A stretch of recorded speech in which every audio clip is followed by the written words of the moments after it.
Hello, dreamers, and Happy New Year. I want to thank you for all of your positive feedback and comments regarding episode 73, our very last episode of 2018, The Tale of Stacey Barker. Along with her story, we tied in 3 other cases that made more national headlines at the time that those occurred, namely Susan Smith, Diane Downs, and Casey Anthony.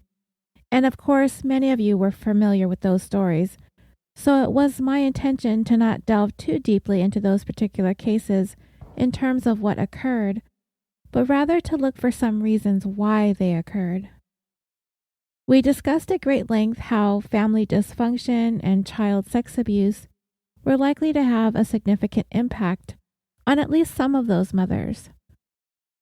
But there was something that I overlooked that listener and Facebook commenter Sarah W. pointed out, that I didn't discuss the letter that Susan Smith received from Tom Finley, the breakup letter. Sarah described it as incredibly patronizing and infuriating. I'm not sure why it didn't occur to me to discuss the letter beyond its contents, which, by the way, again, I need to thank Justin from the Mysterious Circumstances podcast for reading it for me.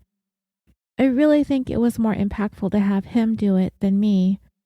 But if I had to guess, I know that when I was getting into that part of the story, trying to understand the whys behind the killings of these children, and in this case, Susan Smith's decision to kill her 2 young boys, I was pretty focused on her family, specifically the sexual abuse that she had endured at the hands of her stepfather, Bev Russell. I did feel like the letter was kind of the last straw for Smith, and to me, based on the contents of his letter and the way that he worded things, it seemed pretty obvious that Susan was pushed over the edge by it.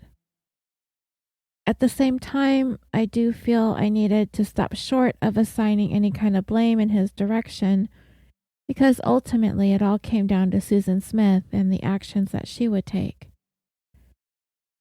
I said in the episode, and I still believe, that Tom's motivation to end the relationship was not necessarily the fact that she had children, though it seems to have been a factor to an extent. He seemed moved to end it once and for all after he had witnessed her and that married man kissing at the party at his dad's estate. Susan was backed into a corner and she was desperate to win Tom back. And of those 2 things that he pointed out as deal breakers, the children and the promiscuity, the only thing that she could change immediately was the presence of the children. Her boy craziness, as Tom Finley called it, was something that she could work on over time. But her kids, they were permanent, and she needed to find a way to eliminate them from the equation forever. We will go over Tom's letter one more time and pick it apart. And we will discuss some of the opinions that my dreamers had in the Facebook group. But what I did not go over in the original episode is that Tom Finley's letter was in fact a response to a letter that Susan Smith had written to him first. Here is what she had to say. Dear Tom, just a note to thank you for everything. I could never express in words how much you mean to me. I will always treasure our friendship and the many wonderful memories we have made. I want you to know that I have never felt with anyone the way that I feel when I'm with you. I have never felt so needed. You are a very special person, and that is part of why making love to you is so wonderful. I know how you feel about our relationship, and I respect that. I am appreciative of your honesty with me. I do want us to be friends forever, and I'll never let anything happen that would change that. I do hope that we will be able to date some and be together again someday. But if we never made love again, my feelings for you would not change, because having you as my friend is worth more to me than sex could ever be worth. Once again, I am sorry for Saturday night and would take it back in a heartbeat if I could. I really wanted to be with you and hated that I wasn't. Thank you for being there for me through all the rough times.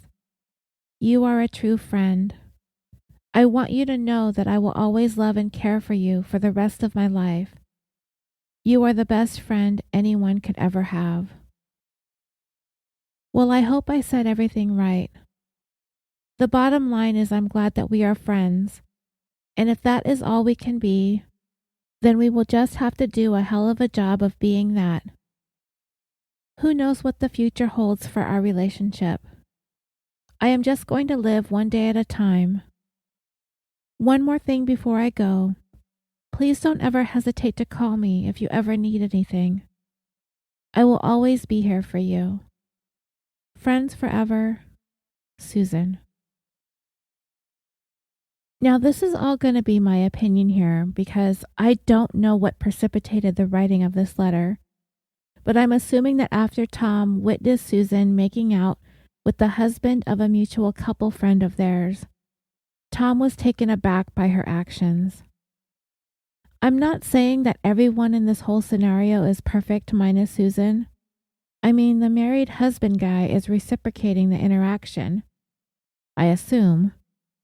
But did Tom write him an equally harsh letter chastising him for his actions? You know, because it takes two to tango, right? He probably didn't, but he probably had no reason to. He aimed his judginess towards Smith, and it probably made her feel like she was responsible for what happened.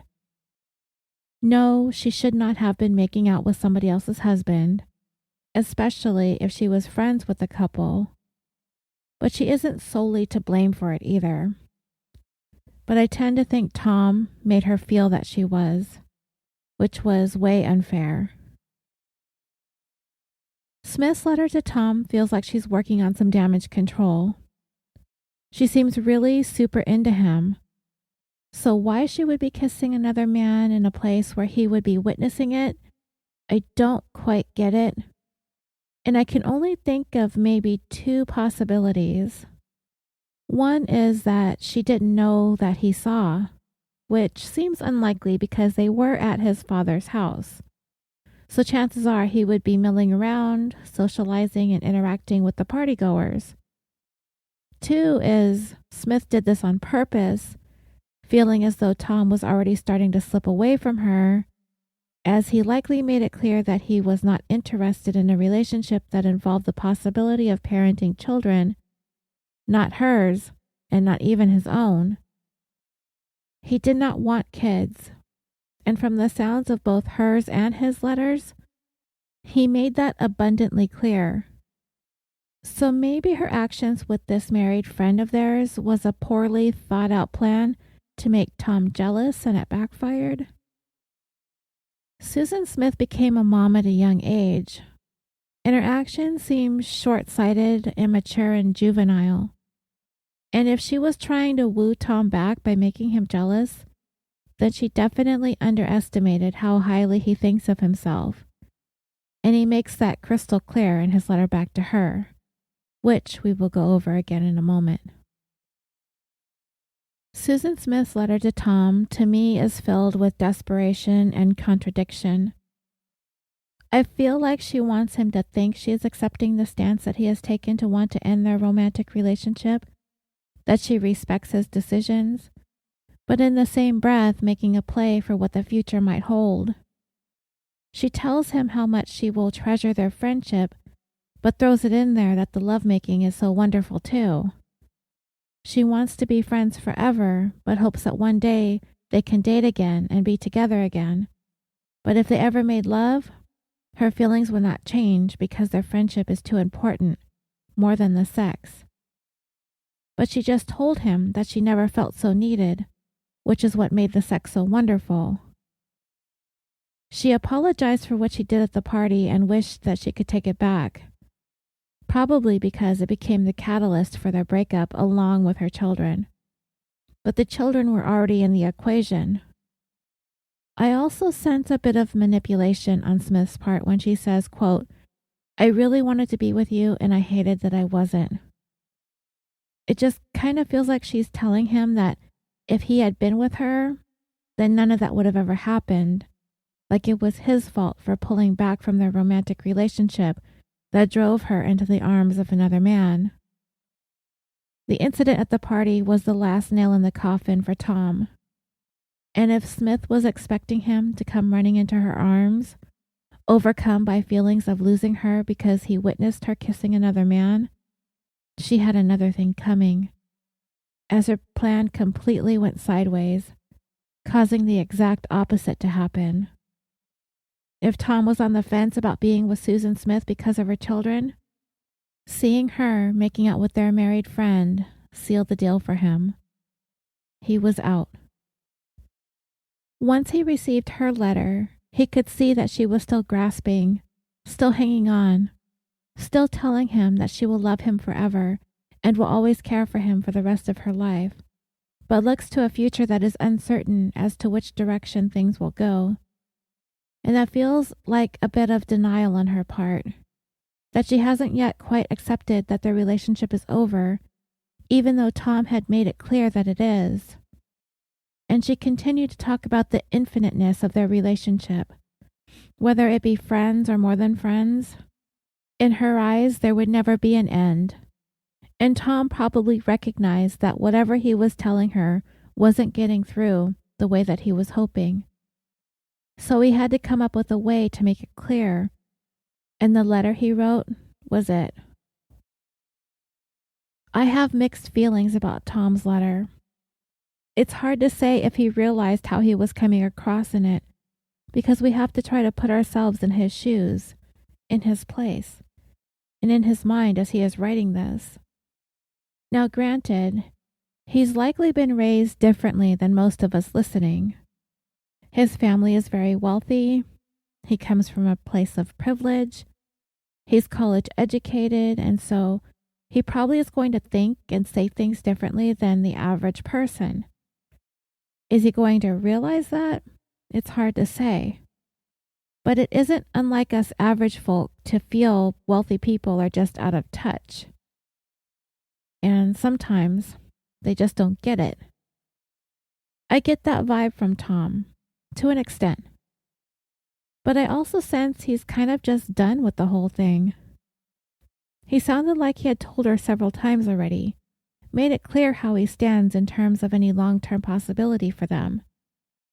He tried in the beginning of his letter to tell her the qualities that she possesses and that he appreciates. Her intelligence, her beauty, that she's sensitive and understanding, and that someday she will make a lucky man a great wife. But he followed that up with the harsh reality that it's not going to be him.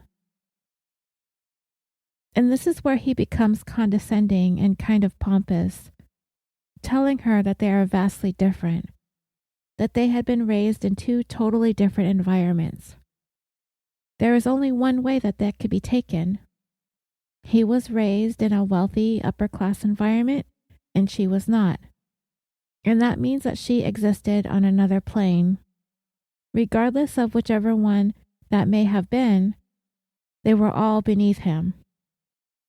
He followed that up with, quote, "That's not to say that I was raised better than you or vice versa. It just means that we come from different backgrounds," unquote. But I do think that's exactly what he meant, that he's better than her. Now, there was a time that he was willing to look past all of that in order to become romantically involved with Smith, even though he admitted in his letter at one point that he could easily fall for her. Later on in his letter, he said, despite her children, he was allowing himself to warm up to the idea of being more than friends. But then he pointed to other women that he had previously been in love with, whom he decided he could no longer be with because they had different visions for their future, one of them wanting to be married and have children, and he simply didn't see that in the cards for himself. So here I believe he's attempting to point out to Susan that his feelings about relationships and children isn't exclusive to her, that he has been consistent throughout, that he is adamant that he doesn't want to have kids, to get her to understand that it isn't her, it's him. He then went into how he doesn't want to hurt anyone the way he hurt his previous girlfriends by getting involved in a long-term relationship, knowing that he was never going to want to settle down or get married or have children. And when the relationship reached that crossroad, he ended up having to end the relationship, hurting somebody that he loved and cared for very deeply. And he told Smith he would not do that again. And that, to me, seems somewhat genuine. Nobody really wants to see someone that they care about hurting. It's not a good feeling. And I think he reached a point with Smith that he was headed down that road again, and he needed to nip this in the bud and end it before it went too far. With that being said, was Tom using Smith? Perhaps for fun or for a good time, for sex. Yeah, maybe. The kids were always a factor. He knew about them from the get-go. So if he never had intentions of ever getting serious with Smith, then he perhaps should have never slept with her in the first place. Obviously to Smith it was lovemaking. And maybe for a fleeting moment, Tom considered trying to work around the kids in order to continue building a relationship with Smith, as he doesn't strike me as a cold, heartless individual without feeling. And he probably started to have some feelings for her. It's human, it's understandable. He probably played out all of the possible scenarios in his mind, weighing the pros and cons of a relationship with her, but eventually came to the conclusion that it just wasn't worth it. When Tom said in his letter, quote, "Susan, I could really fall for you. You have so many endearing qualities about you, and I think that you are a terrific person. But like I have told you before, there are some things about you that aren't suited for me. And yes, I am speaking about your children. I'm sure that your kids are good kids, but it wouldn't really matter how good they may be. The fact is, I just don't want children." Tom's honesty was brutal, but it was honest. And this is what I believe sent Smith spinning. He's clear about it. I just don't want children. That is what jumped off the page and grabbed Smith. That is what drove her. That is what led her into doing what she would end up doing. I just don't want kids. I can just imagine those words burning deep into her heart and soul. Her boys, Michael and Alexander. To her, they were no longer her boys. They were the obstacle between her and Tom. And that's all she could see.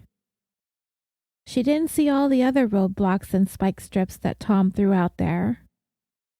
That he didn't think that she measured up. That she was from a different world than he was. That he's up here and she's somewhere down there. That he came from a place of money and she didn't, which is why he went to college and she had kids. That she's good enough for sex, but not good enough for a commitment. That if she wanted to catch a nice guy like him, she needed to act like a nice girl.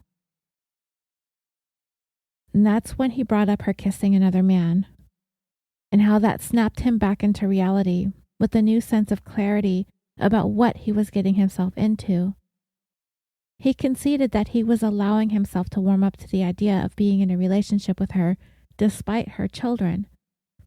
But then he decided to roll back those feelings the night that he witnessed her and the married man kissing.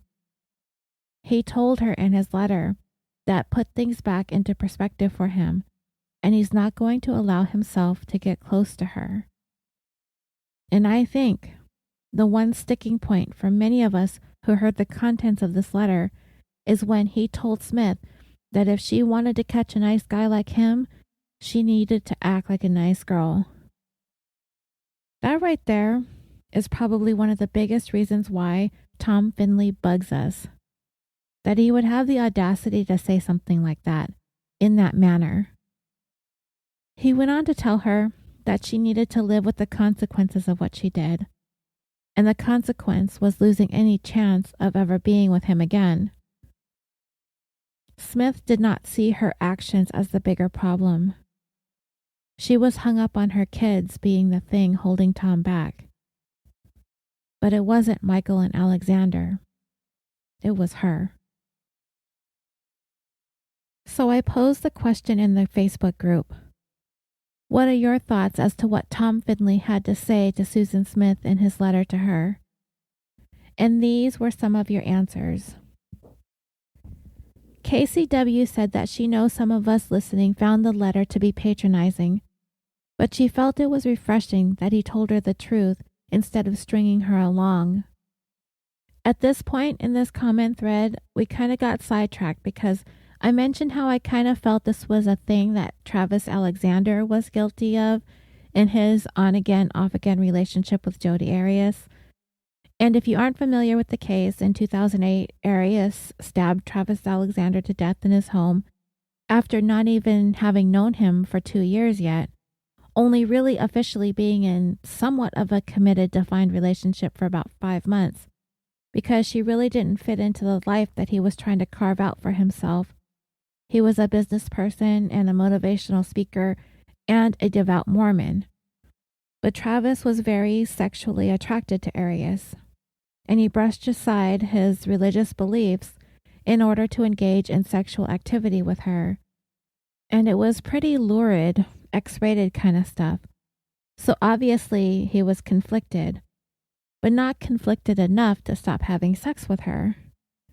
And it seemed as though he was going through this cycle of desiring to be with Arias, then feeling guilt or shame about his trespasses, so he'd push her away, then he'd go back again. He knew that she was in love with him, obsessed even, but he continued to have sex with her despite knowing that he would never marry her, which she made clear is what she wanted. Arias ultimately reached a point where she could not take it anymore, especially when she came to realize that he was courting other women who did belong to the Church of Jesus Christ of Latter-day Saints. So she set up this whole elaborate plan to kill him and try to get away with it. Anyway, long story short, I had replied on Casey's comment that Travis would tell Arias to F off, but continue to sleep with her and leading her on. And like Casey had said when she pointed out that Tom was trying to be honest about his feelings. Christy agreed with my take on Travis, explaining that it made her angry how Travis behaved and all the hurt that it was causing Arias. And I wanted to be clear that we are definitely walking a fine line of victim blaming here, which is not what the intention is. It's just you kind of wish Travis would have walked away or realized or understood how volatile Arias really was. Things could have gone very differently. And I know one of my moderators, Crystal M., has a lot of thoughts about this, as there always has been a lot of hate for Jodi Arias. And it really shouldn't be dismissed or diminished that Travis treated Arias pretty badly throughout the duration of their so-called relationship. Not a justification for murder, but he was playing with fire. And we all know what happened. Chris T. also said that she didn't think that Tom had any intentions of ever having a long-term relationship with Smith. And in her opinion, he was using her, as many men in her life had. And the excuses that he gave her in the letter were just that, excuses. And she does not believe for 1 second that he was a good man that was hurt by her trying to be with other men, or that her children were too much for him. She thinks that he had his fun and was done. Elizabeth C. said that she thinks that there might be some truth to that. At the very least, he didn't want to be a step-parent. She also thinks that Tom started to do the math and that maybe Smith was eyeballing his money and he wanted to dip out of that mess. And this was his attempt to try to let her down as gently as possible, because a man of his means couldn't possibly be caught up with a mess. But she also feels that Tom may be a lesser victim if people blame the crime on him and they're doing so inappropriately. I commented and said that I did not want to point fingers at Tom either as being the cause for all of this. But as I said, his letter could have been the trigger that caused Smith to snap. And at the time, the whole country was hating so hard on her, Tom really wasn't even considered an issue. But looking back, some feelings about him and the way that he worded things may have shifted. To be honest, I don't even know or think that I knew the details of Tom's letter at the time. I just knew that Smith had experienced a breakup with a man who didn't want kids. Chris T is enjoying that we are all enjoying her comment on the discussion thread. And you tell your husband that you are not crazy, that maybe he's the crazy one. Lisa Bean said that she thinks that if Tom was only interested in using Smith, then why write the letter in the first place? Why not just dump her? Why explain everything? It's not like he'd be the first man in history to just drop a woman after having his fun. She thinks that he would have cared for her on some level to put that much effort into his letter, and his reasons for ending the relationship aren't necessarily excuses, because if that were the case, then you could say that about anyone who ends a relationship. To that point, I would say it would depend on if Tom were being honest or not. If Chris is right, and he was only using Smith for a good time, then yes, he came up with these excuses in order to say, I was using you for fun and sex, and now it's no longer fun, and I no longer desire having sex with you, so let's just be friends. They aren't necessarily excuses if they're the truth, and perhaps it's a combination of both. But I bet seeing her and the married man kissing was a huge turnoff. If the kids weren't deterring him from sleeping with Smith, that could have been the deal breaker for him. Rebecca Jane says that she feels Tom was honest and his honesty was commendable, but the letter was indeed patronizing. She doesn't think that he realized that at the time, but she doesn't know enough about him to say whether he was abusive or not. He should not have gotten involved with her to begin with, and she could imagine him feeling guilty afterwards. And Rebecca feels, in a way, that he is another victim of hers. Let's not forget all the other people that Susan Smith victimized with her actions, my dreamers. Her ex-husband, his family, her family, the entire community who thought that there was a crazed black man going around Union, South Carolina, carjacking people and stealing babies. She victimized the law enforcement, the divers, the crime scene investigators, those hardened, grown men who had to get up on the stand only to break down into tears when they had to talk about what they saw. The diver who first laid eyes on a baby's hand in the window, who saw them dangling upside down in their mother's car. The one who had to put those babies into body bags. And all the jurors, and the judge, and the attorneys, and the courtroom observers who sat there and listened to the testimony as to what 9 days in the water does to a baby. And they weren't even shown pictures because they were that awful. Yeah, the victims of Susan Smith goes on and on and on. Stacey M. said that she kind of wonders how Tom feels knowing that him saying that he didn't want her kids basically caused her to kill them. She wonders if he felt any responsibility for that. Ultimately, it was Smith that did that, of course, but still, I could see him feeling some kind of remorse for the boys' lives being lost. But he's probably been able to tell himself, along with his support system of family and loved ones, to remind him that it really isn't his cross to bear, which it isn't. I do think, however, if he knew that he wasn't going to be in this for the long haul, based solely on the fact that she had children, and he knew this from the start, then I think he should have never gone there in the first place. There are plenty of single, childless women out there. But it is my understanding that Susan Smith was and is quite alluring. I do believe at least 2 prison guards have lost their jobs over having intimate relations with her since she's been incarcerated. Tom could not have known the path that Smith would take in order to win his affections. She tried jealousy. She tried winning his sympathy. She longed for him in her writings. Nothing was working. So for her, it came down to the kids. He didn't want them. And if that's what it was going to take for her to have him, yeah, she did that. Tina E. said that she thinks Tom tried to be honest with Smith and tried to let her down easy, saying it's me, not you. Yeah, I kind of think that too. I do not think he knew how troubled and damaged Smith was prior to him getting involved with her. And even if he did, I can't say that he realized how hurtful and patronizing his words actually were. Lisa Beans commented and said that she doesn't see what was patronizing about his letter. He told her the truth, and he tried to give her some news that she could use. Fooling around with people's husbands probably isn't the greatest idea if a long-term relationship is what you're after.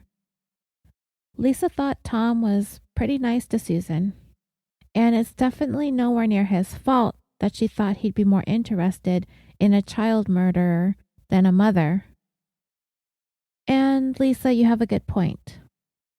And I'm thinking the points where he says stuff like, if you want a good guy like me, and I was raised around people who had the money to go to college, and we were raised differently, were kind of his roundabout way of saying, I'm too good for you. And some, not all people might take it that way, it just depends. A strong woman might have been able to walk away with a lesson learned. Susan was already emotionally fragile and unstable, though he could not have known that, of course. Personally, I don't think he meant to come off like a jerk, but I could see that being the takeaway for some. And Mary Virginia agrees with you on this. Virginia H. thinks that Tom was above and beyond nice about it and would have dumped her even if she didn't have any kids. And Mary Virginia agreed that the bigger issue seemed to be her and the married man kissing and possibly sleeping with married men. I agree with that as well. And sadly, if Tom thought telling her it was because of her kids that he didn't see a future with her was better than telling her that he thinks her moral compass was askew due to her willingness to be intimately involved with married men, then he was wrong. Hindsight is 20/20, and if he had just left the kids out of the conversation altogether and just said that he didn't like what he saw, which was her not having a problem kissing someone else's husband, would Michael and Alexander be around today? They'd be in their 20s, maybe getting started in their careers, possibly getting married, having children of their own. Smith's willingness to wipe out their existence on Earth, if not triggered by Tom's letter, it could very well have been someone else, sometime else. Tracy D. pointed out that the letter was written many years ago, and that the language of it comes across as patronizing now for the present. But Tom was honest, and she thinks that he probably spoke more kindly to Smith than she'd ever been spoken to in the past. Lacey R. said while she was listening, her thought was, my God, if some guy were to write this letter to her, she would have had to stop several times to bang her head against the damn wall to get through it. What a droning pile of shit poop. Lacey would not have been able to finish it. And she knows that she's not the most emotionally available woman around, but come on. If she were in her position, she would just want him to say that he didn't want to date her and be done with it. Also, side note, you know, if he made this breakup letter this awful, any date with him would be so expletive boring. Like if you were to ask him, how was your day? and he'd actually give you a minute-by-minute, play-by-play because he truly believes he's so damn interesting that you'd hang on every single word. And side note to your side note, Lacey, my husband can be a drone talker too, so I get it. Lacey would bet money that this guy was an insufferable rich boy with an inflated sense of self-importance, and Susan had stars in her eyes over him because she bought into his BS. But that's just her guess. That's a decent amount of speculation there on your part, Lacey. And I bet the way that Smith was so gaga over him also pumped up his ego as well. Case in point, her letter to him. And Lisa Beans and Sarah W. agreed with you, my friend, so there you have it. Elaine F. was conflicted because she is not a Tom Findlay fan, but she enjoyed listening to Justin reading the letter. I know, right? It was a crappy letter, but he made it sound so good for us. Elaine thinks that Tom was being as honest as he could be, and what felt condescending was just the way that he is. Smith was such a mess with low self-esteem and wanted to make more of that friendship than it was. She was grasping for a new life with whoever. And in Elaine's opinion, Susan Smith was pretty detached from reality at that point, and this became the perfect storm. Renee C. said nothing he said warranted her murdering her babies. That is all. Vanessa H. said that Susan Smith acted very juvenile, showing up where she wasn't invited, flirting with other guys to make him jealous. She acted like a kid, so he wrote to her like a kid. And yeah, I kind of thought the same thing about her being immature and stuff.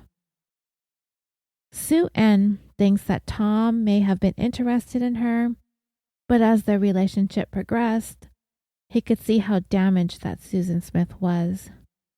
He spoke of looking after herself before jumping into another relationship, and although that may sound patronizing, she doubts anyone would have been that frank with her before. It felt like he genuinely liked her as a person but could not deal with the damage and the baggage that she came with, and that's a reflection on both of them. Sue thinks that Smith can only see herself being whole with a man. Her abuse as a child really damaged her, and she does not think Smith progressed emotionally from the age that the abuse started. Some therapy would have been great if someone could have helped her before the tragedy. Natalie B. said other than the condescending remarks about the nice girl behavior, she feels like Tom cared for Smith, and he was honest, which is what she needed. Smith was never going to take any kind of veiled hint that he wasn't interested while they were together, and if he had talked face to face with her, it might have been too much. Saying how he felt in a letter was enough. If events had played out differently, though, she thinks it would have been hard on both of them to maintain a friendship. Susan didn't take the letter well, and probably would have kept trying anyway. Kathleen P. said that she thinks the letter was mostly appropriate, but the BS about the birthday and Christmas gifts was just dumb. Tom was trying to cut her off gently. And on top of that, she thinks it was wrong of Smith to have continued in the sexual relationship into her adult years with her stepdad, and that she had no self-awareness. Rebecca Jane disagreed, and that the sexual abuse was all on Bev Russell, and that it wasn't Smith's fault, and that she was groomed. Kathleen agreed, but Smith did report the abuse, and she continued on with it into her mid-20s, even though it was wrong. That perhaps Smith had feelings for him, and this was just her opinion and not meant to be offensive. Now, I thought it was strange that the sexual relationship was still ongoing as well. I don't know what was going on in Smith's mind at that point. Maybe she was gaining something from it emotionally, or maybe it was to spite her mother. I don't know, that sounds weird to say, but I don't get why Susan was unable to find a way to try and put an end to it, or to seek help, or for anyone who may have known to step in and help her. Anyway, Maureen S. thought that Tom was being truthful, but during the last half of the letter, he was being a patronizing, egotistical jerk. Anna W. said that she felt like he was being honest too, even if he was a bit of a prick about it, honest nonetheless. and it seemed like he was trying to let her down easy. Mary G said that she thinks that he was a douche, but she also thinks that he was being honest and trying not to lead her on. It seemed like he wasn't as bothered by her kids as he was by her flirting. She doesn't think that he led her to believe in that letter that he would take her back if she didn't have kids. He definitely came across saying, "You are not good enough for me." Carolyn said that she loved hearing Justin reading the letter, and that totally caught her off guard and made her smile. And me too, when he sent it to me. I was totally blown away when I listened to it. And Kira is with Lacey on this. This letter was way too long and drawn out. He could have even said this to her face. In her state of mind, having a letter with several different reasons to not be with her, it's easy for her to hang on to a certain reason, and that was that he didn't want kids. So it's like she's obsessed over that part only. Also, why the F does he go into details about him and his freaking ex? I wouldn't want to hear about that. This letter totally rubbed Carolyn the wrong way, and it was mostly unnecessary. Well, as for bringing up the ex, I think he wanted to point out to Smith that she wasn't the only woman that he had to end things with because of their life goals not being aligned, in a weird way to make her not feel completely singled out, like she's man repellent because she has children.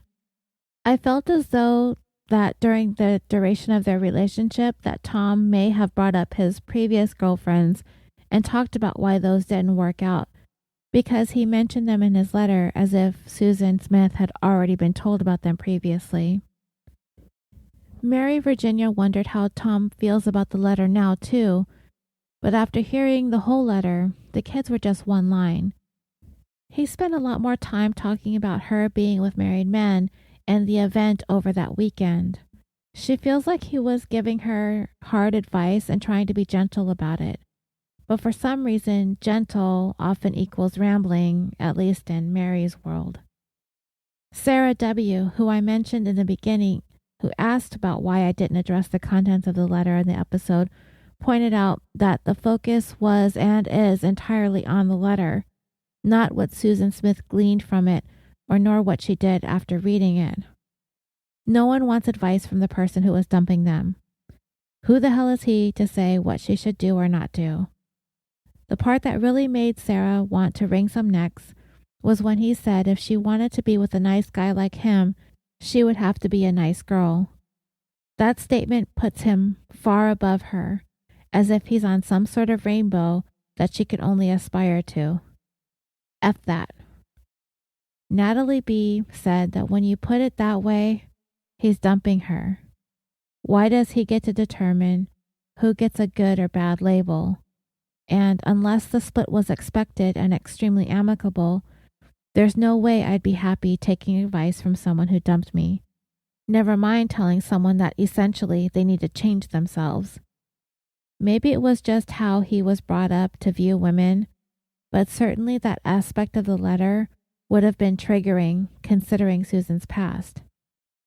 Sarah said yes, she was very vulnerable to the attention and the opinion of males, but again, she is not blaming Tom in any way for what she ultimately did. Sarah was just so incensed while hearing this letter. The woman Sarah is today would laugh at the audacity, but there was a time in her life when she would have taken those words to heart and supposes that that's what made her so angry. Sarah's been that vulnerable woman, and she's experienced the condescending male. Knowing what she knows now, his letter was absolutely disgusting. Natalie said, if anything, it was so clear that Smith was vulnerable, and all Tom had to do was break off contact. Instead, he made it seem like he cared about her while making it all about him and his needs, while being completely condescending about it. Natalie commented earlier on the thread about how Tom's letter wasn't actually so bad, and he probably didn't envision it would end the way that it did, but subconsciously it seemed to say a bit about how he viewed their relationship, where he saw things going and how he saw her. No one is ever going to straight up tell you how awful you are. It's dressed up in a lot of half-truths and lies. She thinks it would have been better for Susan and Tom if he had just been honest. Sarah said yes. His major mistake was trying to be nice. When you're dealing with a vulnerable person, they're going to cling to anything positive that you have to say. He should have been much more straightforward and told her that he simply didn't want a romantic relationship with her. That letter gave her hope. Sarah cannot stress enough that she does not blame him or his letter for what she did to her kids. She just really disliked his approach. Totally condescending. He should have just told her that they weren't a match and left it at that. This was a situation in which fewer words would have been better. Shelley M. said parts of the letter are patronizing and others are weird. Overall, she thinks his intentions were good, and he took his time and was thoughtful as he wrote the letter. Tom wasn't deliberately mean. There was a tone of caring in his words. It could not have been an easy message to compose. Would there have been a better way about it? Sure. Shelley can only speak for herself, but his letter is better than what she could have ever written. And finally, Lee B. said that she is trying to think from his point of view. Perhaps he tried to talk to her about all of this and couldn't make himself understood.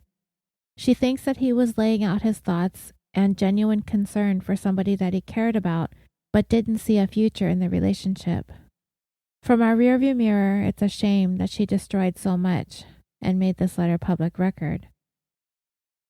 Thank you everyone who took the time to comment, and Sarah W., I hope this clears up any concerns regarding the lack of analysis of Tom Finley's letter.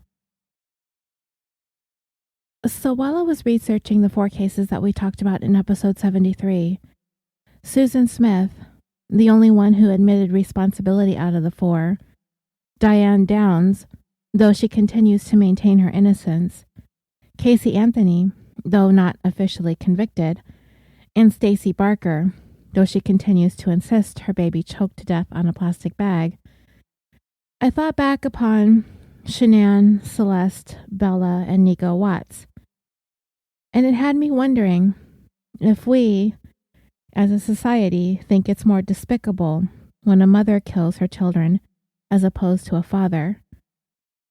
I asked in the Facebook group, and I wanted to share some of your answers here as well before we close out this addendum. Here is what you all had to say in response to my question.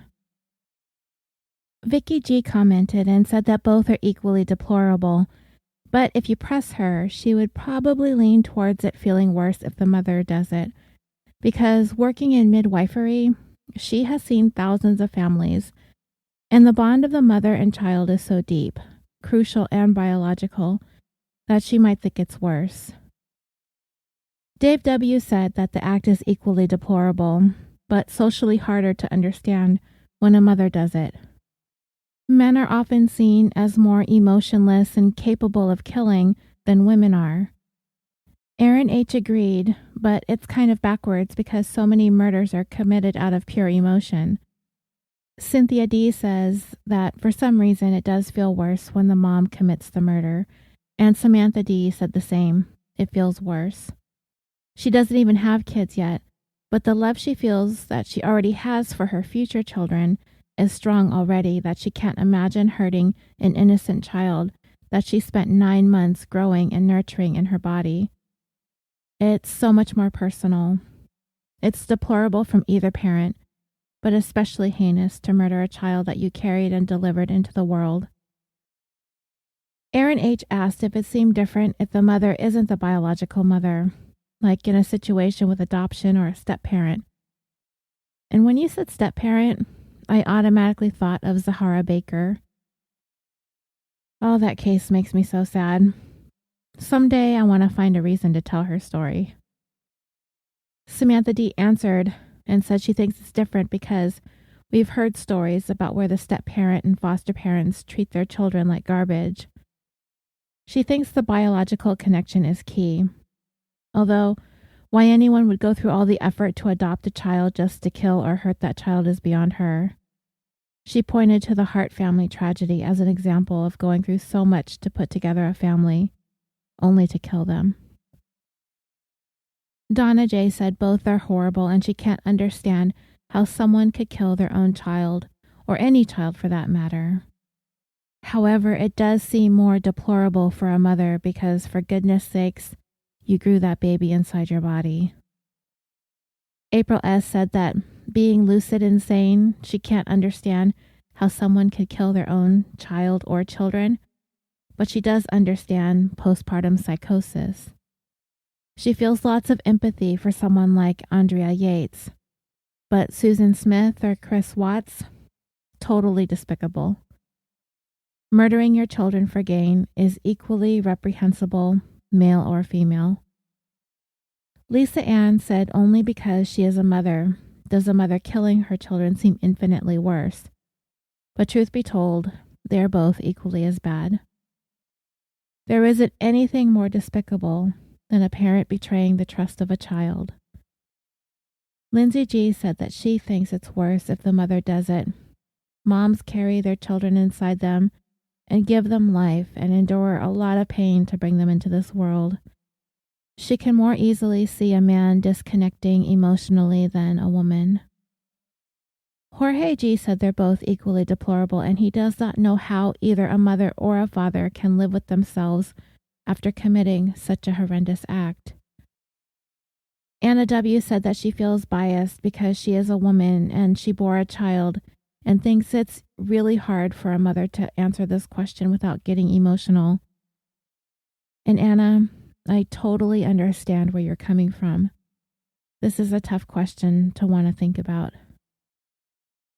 LS wondered if it's just a question of women happen to kill less than men do. So you kill your own child as a mother is even more unlikely. But when a man does it, although it's still completely unfathomable to her, maybe we're more desensitized to men killing. Samantha D. also said that she thinks men tend to walk out on their children more than women do.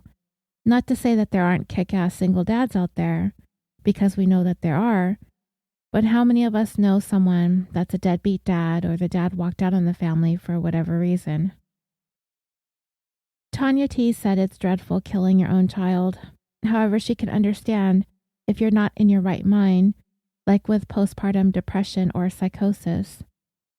She has only one child and did not have postpartum issues, but did struggle with depression. And when she was going through her divorce, she was not in her right mind. So while she didn't have the urge to kill her child, she can see how it can happen. I don't know if any of the moms in these cases we talked about could have been considered to be suffering from postpartum depression or psychosis, but I don't believe any of them brought that up in their defense, and really the only one who could have was Susan Smith because she's the only one to have admitted killing her children. Emily H. said it's equally horrific, but society seems to think it's worse when a mother kills her kids versus when a father does. Maybe it has something to do with the fact that the mother carried the baby for 9 months. Emily doesn't have kids, but you don't really need them to not be able to fathom how a mother or a father can destroy their own offspring. Anna V. thinks that both are equally inexcusable. DDJ believes that they are equal in their evilness, and Samantha I. said both are atrocious, but she could see why someone would think more so for a mom because of the notion that they carried the baby for so long and went through so much pain to give them life just to rip it away. Just the idea of anyone being okay with hurting children makes her nauseous. Tracy D. said when women kill as a result of postpartum psychosis, those are completely different than those who kill like Susan Smith. But other than that, mothers and fathers who kill are equally horrible. As she was listening to what Watts did to his family, she couldn't imagine doing any of that, even to someone she hated, or to someone who'd hurt her. How can anyone do that to someone that they cared about? Suzanne B. said both are equally deplorable, and so did Crystal P. She finds both scenarios to be equally despicable. The only time she thinks she felt bad for someone that murdered her children was Andrea Yates, and that was after everything was illuminated during her trial, and that she doesn't understand how her husband in that scenario wasn't held partially responsible either. Well, under the law, there was probably nothing that Rusty Yates could be charged with. And I am grateful that Andrea was taken off of death row as well. That would have been another tragedy. Samantha D said the reasons behind the killings are usually different as well when talking about mothers versus fathers. When women kill their children, it's usually some kind of psychosis or mental break, where men seem to kill for financial gain or to start a new life with the mistress, to end that responsibility, etc. Still horrific, no matter the motive. Crystal Nicole said that they're equally deplorable, but also echoed the sentiment that when a mother does it, it feels worse because they have a close bond with their children, having carried them in their bodies for 9 months. Rebecca Jane said it's equally horrible, but more shocking when it's the mom. She thinks probably because it happens less often. Also because women are generally viewed as closer as they have carried and given birth to the child. Christina S. said she thinks that we just have lower standards of behavior for men, and in her opinion, that's an entirely learned phenomenon. In reality, both scenarios are equally reprehensible. Stephanie L. said the problem with postpartum depression is that you don't know you have it. Even if it would be clear and logical to you if you knew about it before you had it. I'd totally know if I had it. Well, she begs to differ. It's a weird place you are within your head. The one thing she could say is that doctors really need to watch for it and talk to their patients, particularly new moms, and follow-up appointments, or add a big box of questions on the paperwork to fill out when you go in for a follow-up after giving birth. Amanda W. said both are equally horrible, but she personally hates it more when mothers do it. She knows that sounds kind of dumb, but as a mother herself, she feels like dads have a different bond with their kids. Not that they don't love them any less or anything, but a mother's love is something indescribable. There has got to be some sort of mental break for a mother to kill her kids. And not just like a psychological break, but her wiring must be really off. And in situations like Andrea Yates, she wholeheartedly believes that that poor woman was not in touch with reality. Her story is a whole other can of worms, but she doesn't hate her for her actions. And she has to say, as a woman who did not have the warm and fuzzies as soon as her child came out, like it seemed every other mother in the world did, even before she felt bonded with her son, there was no way that she could have caused him harm. It took her about 3 months for her to bond with him and to love him more than anything in this entire world, and she will feel that until her dying day. Mar W. said the killing of a child is deplorable, horrific, inconceivable, unimaginable, abhorrent, no matter who does it. As a mom, though, she cannot conceive of carrying a child for 9 months, giving birth, then taking that life. She understands that there are mental situations where this happens, and she feels for the women who have gone through that. But she hasn't, and therefore, no matter how hard she tries, she cannot relate in any way. She looks into her son's eyes and hopes with everything in her that every single day that she never sees the light extinguished. Even imagining it to prepare herself just in case sends so much fear through her that she shuts down.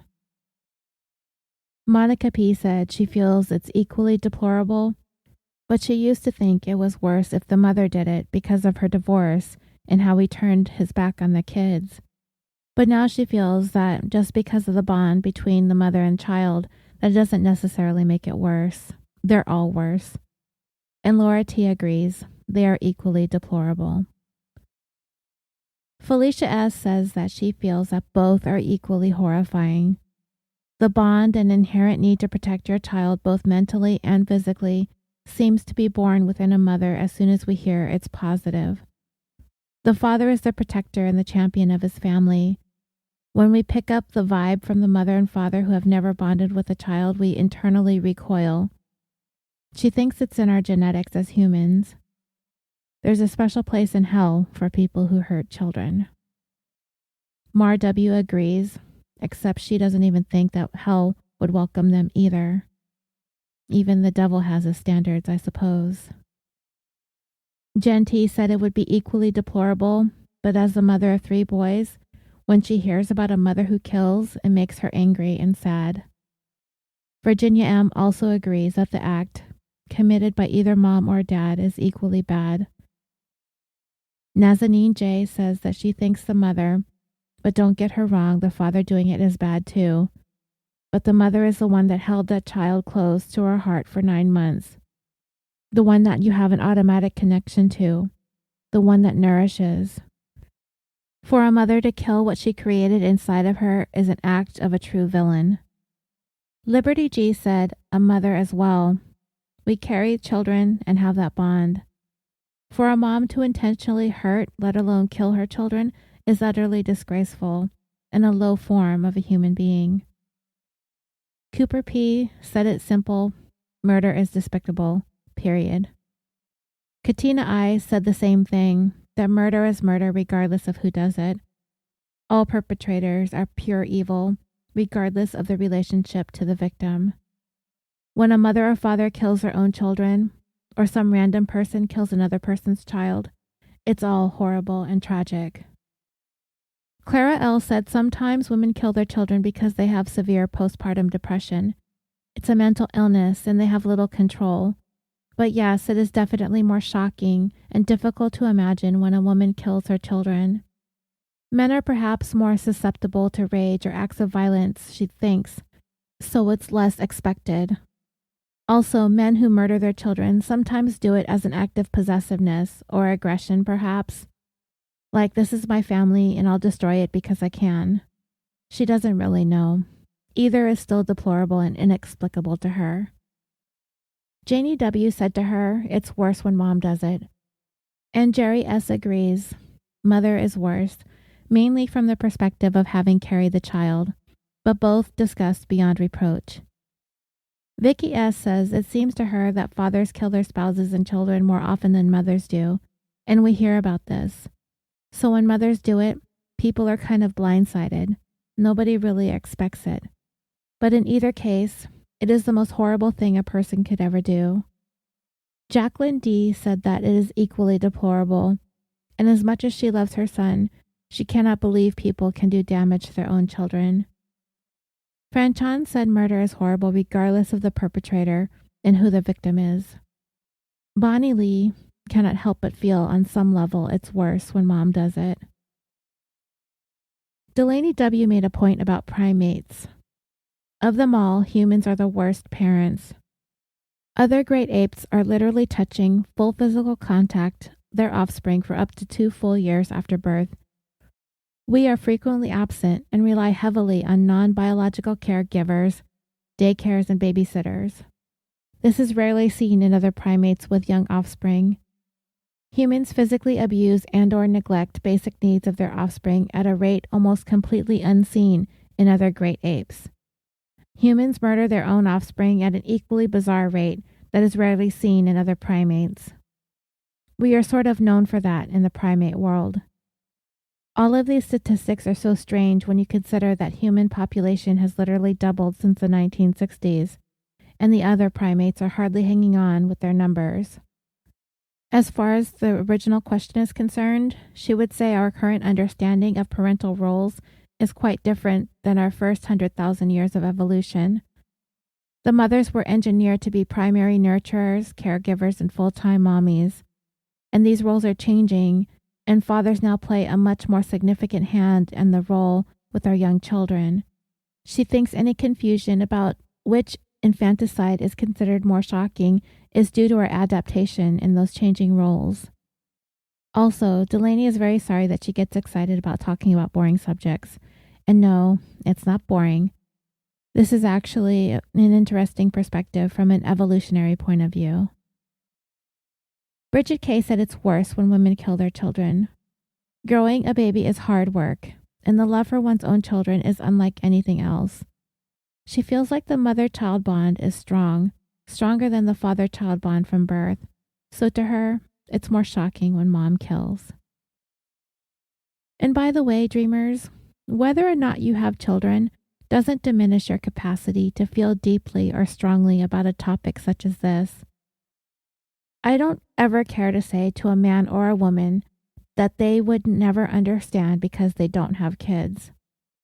It would be like saying a mother is doing everything right and perfectly and is all-knowing just by virtue of having birthed a kid. And we know for damn sure that that isn't true either. Popping out kids doesn't make anybody an expert, just the same as not having any diminishes your ability to know, feel, and understand human nature and behavior. So, shout out to all the non-parents out there who took the time to discuss along with us on this thread.